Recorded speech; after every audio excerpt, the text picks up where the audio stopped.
네, 안녕하십니까. 자, 오늘 수업은 제어과학 요점 정리 세 번째 시간이에요. 7장 자동 제어의 주파수 응답. 첫 번째, 자동 제어의 주파수 전달함수. 자, 진폭비란 게 위상차란 게 있죠. 진폭비하고 위상차.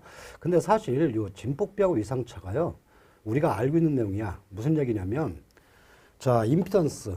예를 들어서 회로에서 R과 예를 들어서 유도 리액턴스 X가 있다. 그럼 우리가 첫 번째 요 임피던스란 것은 임피던스 Z는 R 플러스 JX에서 보통 우리가 계산해내죠. 그러면 요 임피던스의 크기,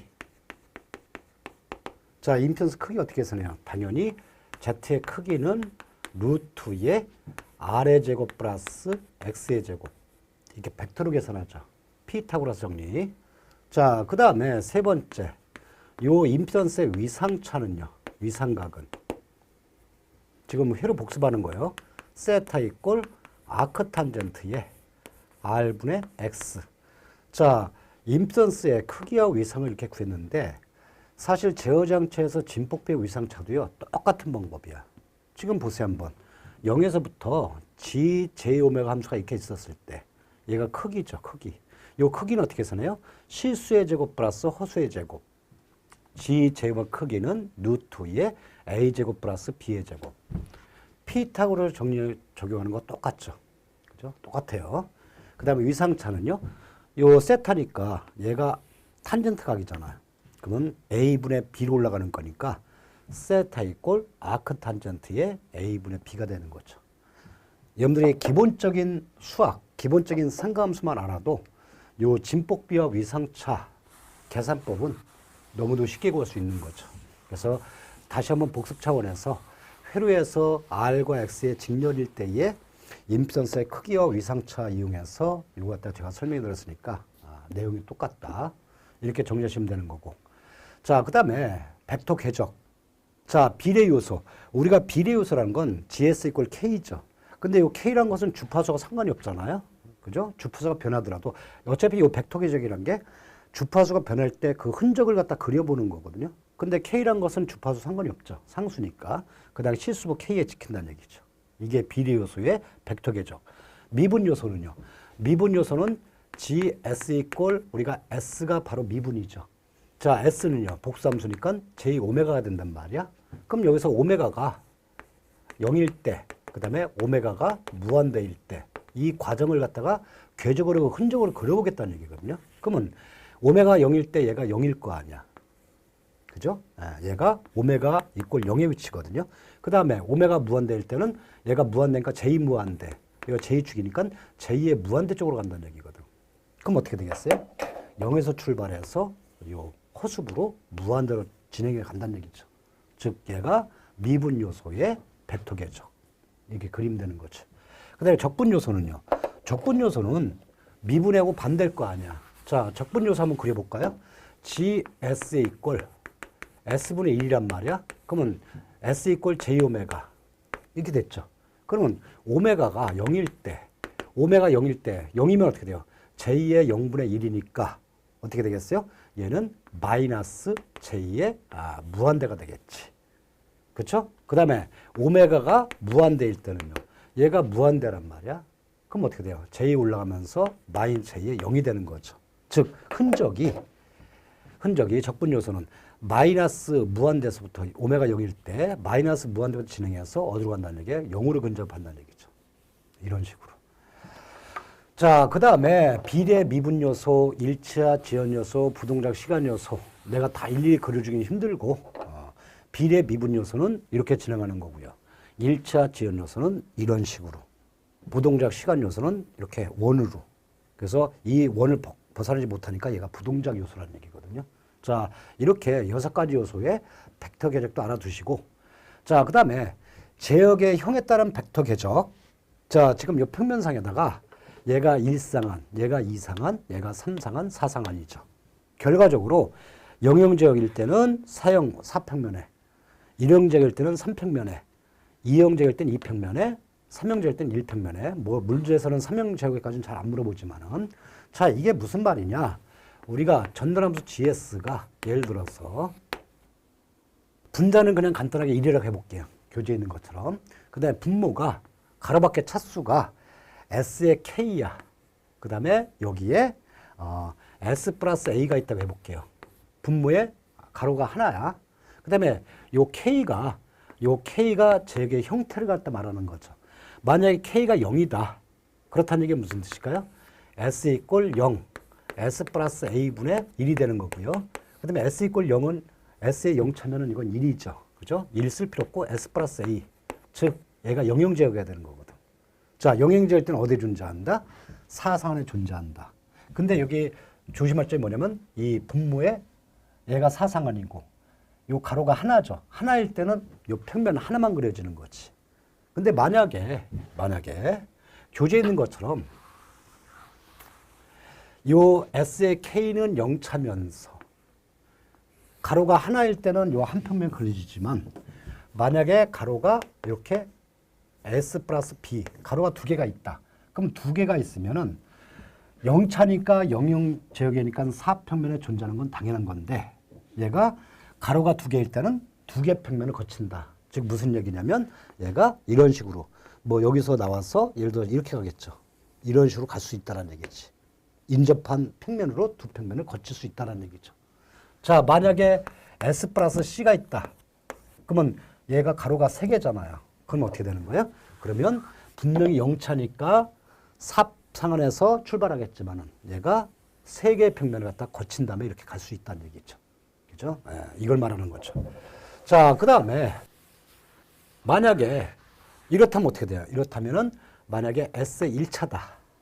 그럼 얘는 일형제역이죠. 일형제일 때는 어디에 존재한다? 3상 안에. 그 다음에 2형제일 때는 2상 안에. 그 다음에 3형제일 때는 1상 안에. 그 다음에 마찬가지로 가로가 증가하면 증가할수록 평면을 갖다가 거치는 개수가 늘어난다. 바로 그 원칙이에요. 교재에 있는 내용이. 자, 그래서 제역의 형태에 따른 벡터 궤적 위치. 이런 내용 알면 우리가 문제 풀 때 답을 쉽게 찾을 수 있어요. 이거 반드시 알아두시고. 영형제일 때는 4평면에 존재한다. 일형제일 때는 3평면에 존재한다. 이형제일 때는 2평면에 존재한다. 삼형제일 때는 1상안에 존재한다. 이거 평면상의 벡터 궤적 위치. 자, 그 다음에 두 번째 보도선도. 보도선도라는 게 세로축은 2득 데시벨, 가로축은 오메가 함수, 주파수 함수. 자, 그럼 보도선도가 이런 식으로 그려지거든요. 이런 식으로. 자, 근데 이 보도선 그릴 때 여기서 딱 꺾이는 점 있죠. 자, 꺾이는 점. 자, 일단 2득은 2득, 보도선도 2득 구하는 식. 요 20이 어떻게 나온 거냐? G 이꼴 20 로그 10에 GH. 이거 GH는 요 크기잖아요. 근데 얘는 크기는 단위가 없죠. 우리가 데시벨로 고친 방법이 20 로그 10을 곱한다. 즉, 무슨 얘기냐면 A가 얘가 단순하게 크기야. A랑 크기 나왔다. 근데 얘는 단위가 없어요. 단위가 없는 상태야. 근데 이 A의 크기를 우리가 문제에서 가끔씩 데시벨로 물어본다. 그러면 이 A의 크기를 이건 단위가 없는 상태였잖아요. 자, 단위가 없는 상태 데시벨을 고치는 방법이 바로 로그 함수 20 로그 10을 곱하라는 뜻이죠. 그게 이득 구하는 방법이고 절점 주파수는요. 지금 보도선도에서 이렇게 가다가 딱 꺾이잖아. 이 꺾이는 점이 바로 절점이요. 그렇죠? 그러면 절점 주파수는 실수부와 허수부가 같아지는 주파수. 무슨 말이냐? GS 함수가 이렇게 있었을 때 1, 예를 들어서 1 플러스 10S다. 그러면 얘는요. S가 복수함수니까 1 플러스 10의 J 오메가죠. 그러면 실수부와 허수부가 같아지는 주파수. 분모 보면은 얘가 실수부고 얘가 허수부잖아요. 그죠? 그럼 얘하고 얘가 같아져야 돼. 1이 10의 오메가 같아져야 돼. 이게 절점 주파수예요. 그러면 그때 오메가 값은 뭐가 돼요? 당연히 10분의 1이 되겠지. 0.1이 되는 거죠. 그죠? 지금 요 그림에서는 절점 주파수가 0.5로 예를 든 거고. 그래서 절점 주파수라는 게 보도선도가 꺾이는 점으로써 절점 주파수 위치는 실수부와 허수부가 같아지는 주파수를 말합니다. 그 다음에 이렇게 꺾이면서 경사를 이루고 있잖아. 그죠? 어떤 경사를 이루면서 가고 있잖아요. 그 경사 구하는 방법은 우리가 G 이꼴 K의 로그 10 오메가 구한 다음에 로그 10 오메가, 오메가 변할 때 요게 앞에 있는 K가 바로 경사의 값을 말한다라는 거죠. 그러니까 우리는 반드시 이런 식을 갖다가 만들어내야죠. 여기에 대한 예제 문제도 제가 연습 문제 풀어드렸고, 자, 이득과 보도선도에서 절점 주파수와 경사 요 세 가지 의미는 정확하게 알아두셔야 돼요. 자, 그 다음에 8장으로 넘어갈게요. 8장. 제역의 안정도 판정. 8장 문제 잘 나오죠. 그죠? 특히 루드표 잘 나오잖아요. 문제에서. 꼭 한 문제씩 나오는 거죠. 자, 첫 번째.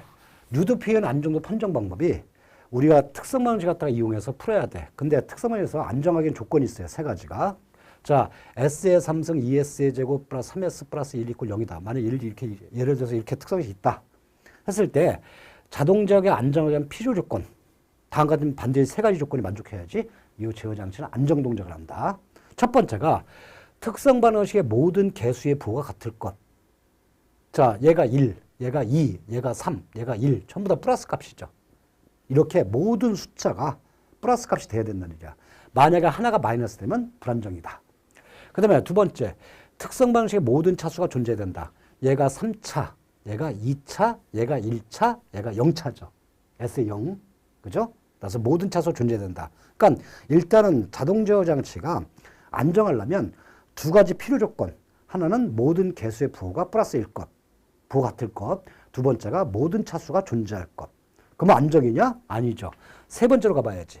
루드표를 작성해봐서 일렬의 부호 변화가 같아야 된다. 즉 부호 변화가 없어야 된다.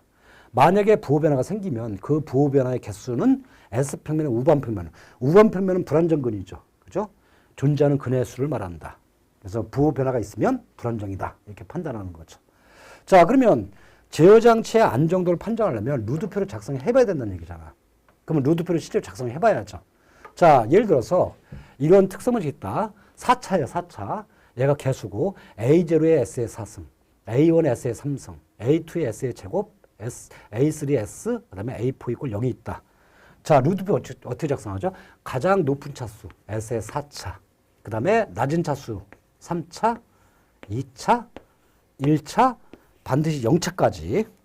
그 다음에 여기 개수 어떻게 집어넣어요? 자, 4차 A0.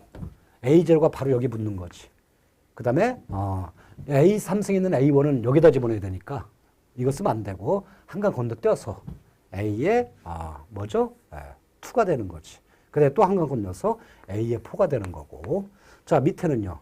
자, 지금 우리가 요거를 갖다 위에다가 첫 번째 자리에다 집어넣었잖아요. 나머지 요거 그다음에 없으니까 0. 그러면 얘가 A1 그다음에 A3 그다음에 0이죠. 자, 그래서 개수를 갖다가 첫 번째 자리와 두 번째 다 집어넣었단 말이야. 그럼 여기 만들어내야 돼. 자, 요령. 얘가 0이면 무조건 얘도 0이다. 위에 거 바로 밑에 거 0이다. 그 다음에 이 자리는요. 이 자리는 자, 요거 A 값이라 할게요. A는 여러분들 많이 연습해봤을 거야 아마. 위에 있는 A1 분의 자, 이렇게 A1 곱하기 A2 마이너스 A0 A3 그쵸. 그 다음에 여기 B는요. B는 여기 위에 걸 갖다가 하는 게 아니죠. 얘는 빼버리고 위에 거 이거 하는 거 아니에요. 그러면 어떻게 돼요? A1에 A1 곱하기 A4 마이너스 A0 곱하기 0. 그죠? 네. 자, 결국에는 보니까 얘가 0이고 A0이 약분되고 A4만 남거든요. 자, 요령. 요 B 값은 일일이 계산하지 말고 보니까 얘하고 일치하거든.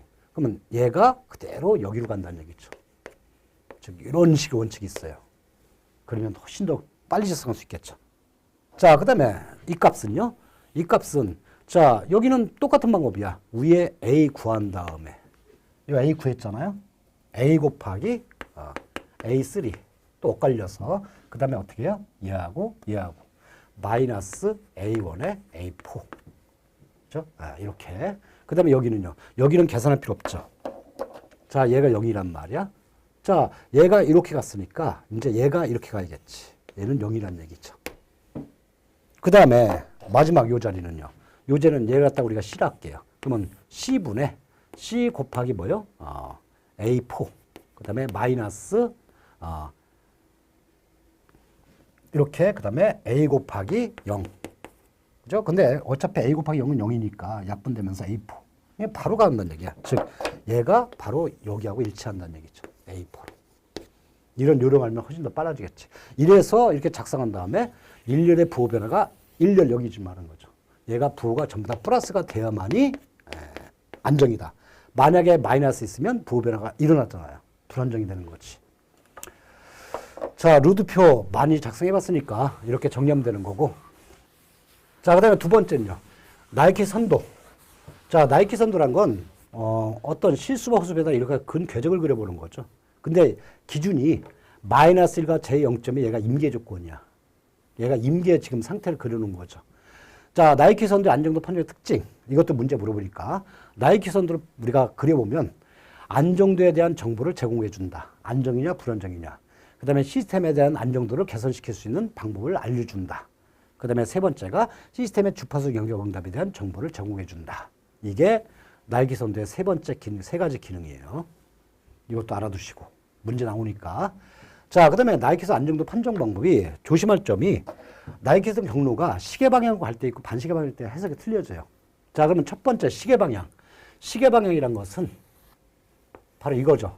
얘가 실수부, 리얼근, 그 다음에 얘가 허수부, 이미지너리. 그랬을 때, 자, 나이키 선도에서 일단 임계 조건이 여기 위치, 극점 위치가 얘가 마이너스 1. 크기가 1이란 얘기죠. 마이너스 1이니까. 그 다음에 허수분 없죠.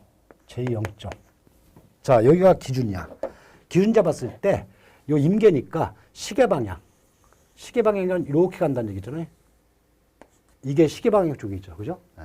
자, 얘가 뭐요? 얘가 임계.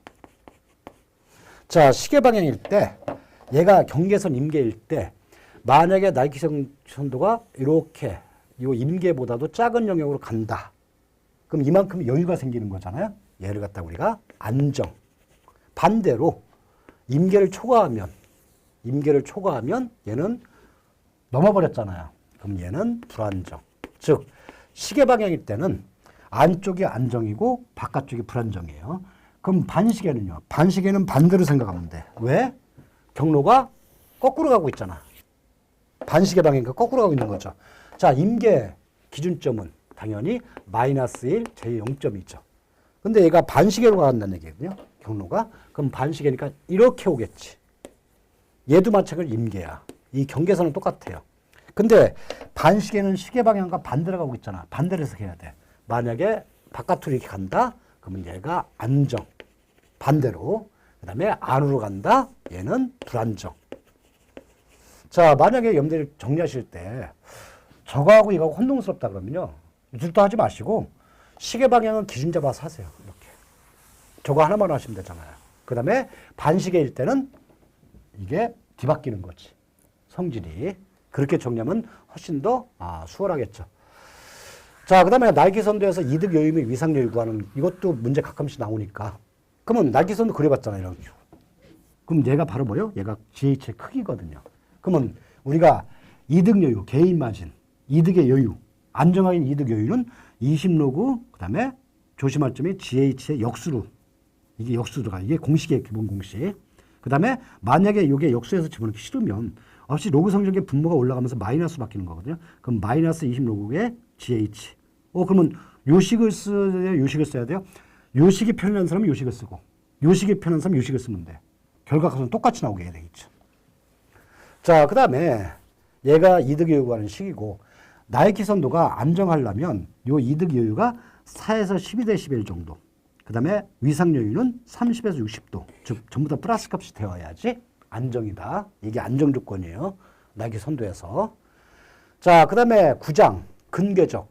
자, 근궤적 내용 그렇게 많지 않죠. 첫 번째 근궤적의 정의. 근궤적 정의. 자, 근궤적이란 게 게르프 전달하면서 이득 정수 K를 0에서 무한대까지 변화시킬 때 극점의 이동 궤적을 그린 선도다. 이게 근궤적이다. 그 다음에 근궤적의 특징. 이거 시험에 잘 나오죠. 근궤적은 항상 극점에서 출발하여 0점에서 끝난다. 즉 무슨 얘기냐. 만약에 여기에 극점이 있다. 0에. 그 다음에 여기에 0점이 있어요. 마이너스 2대. 그 다음에 여기에 또 극점이 있어. 마이너스 3에. 그 다음에 이쪽은 이제 마이너스 무한대축이 되겠지. 항상 근계적은 어디서 출발한다? 우측에 있는 극점에서 출발해서 0점에서 끝난다. 근계적이 이렇게 그린다는 얘기죠. 그 다음에 여기 근계 그렸으면 여기는 그려지지 않고 항상 인접해서는 안 그려져요. 그 다음에 그 다음 극점에서 무한대까지 진행을 하는 거죠. 근계의 성질은 항상 극점에 출발해서 0점에 끝난다. 그 다음에 두 번째, 근계적은 실수축에 대해 대칭이다. 실수축이 어디야? 실수축이 이게 실수축이죠. 여기 대칭이다.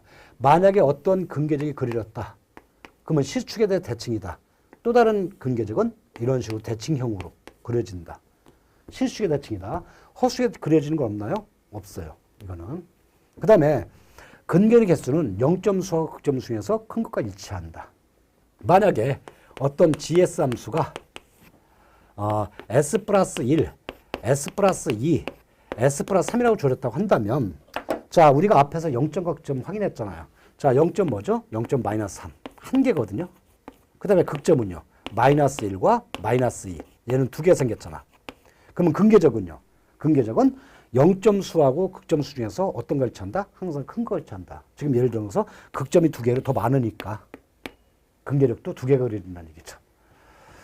자, 근계적 특징 세 가지 반드시 알아두시고 이것도 시험에서 근계적에 대한 내용에서는 반드시 물어보니까. 자, 그 다음에 점근선의 각도.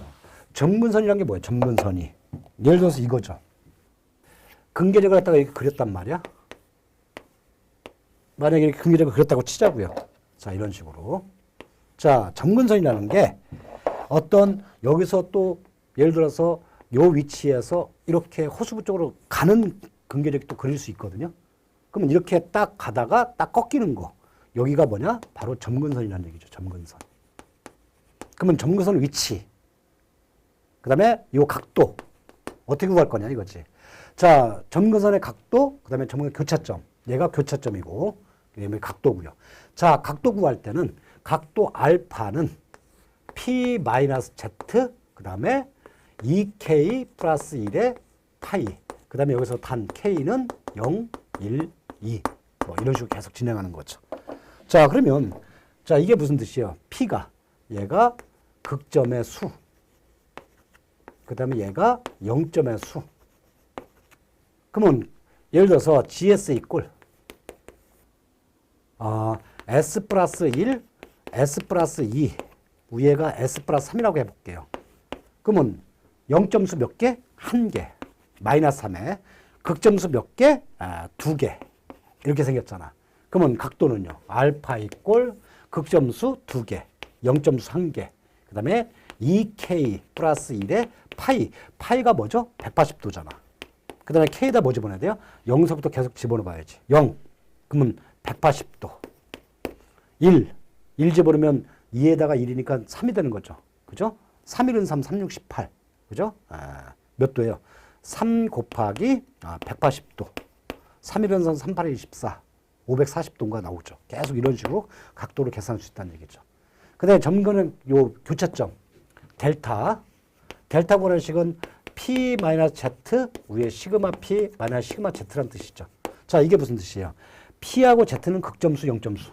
똑같은 내용이고 얘는 극점의 합, 0점의 합. 그러면 좀 전에 예를 들었던 요 지금 GS 함수에서 자, 0점이 마이너스 3에 위치하죠. 극점은 마이너스 1과 마이너스 2에 위치하죠. 그럼 여기다 집어넣어 보세요. 극점수 2개, 0점수 하나. 극점의 합. 극점은 마이너스 1과 마이너스 2. 극점의 합. 마이너스 0점의 합. 0점은 마이너스 3. 그럼 이거 어떻게 돼요? 분모는 1이고 위에는 마이너스 3에다가 마이너스 플러스 3이니까 얘는 0 되는 거지. 위치는 0이 된다는 얘기죠. 즉 여기서 점근선이 교차한다는 얘기죠. 이렇게 찰 수 있다는 얘기예요. 자, 그래서 이번 시간은 제어과학 세 번째 시간 7장, 8장, 9장까지 해드렸나요? 자, 다음 시간에 이제 마지막 시간 되겠네요. 자, 오늘 수업은 여기까지 하겠습니다. 수고하셨습니다.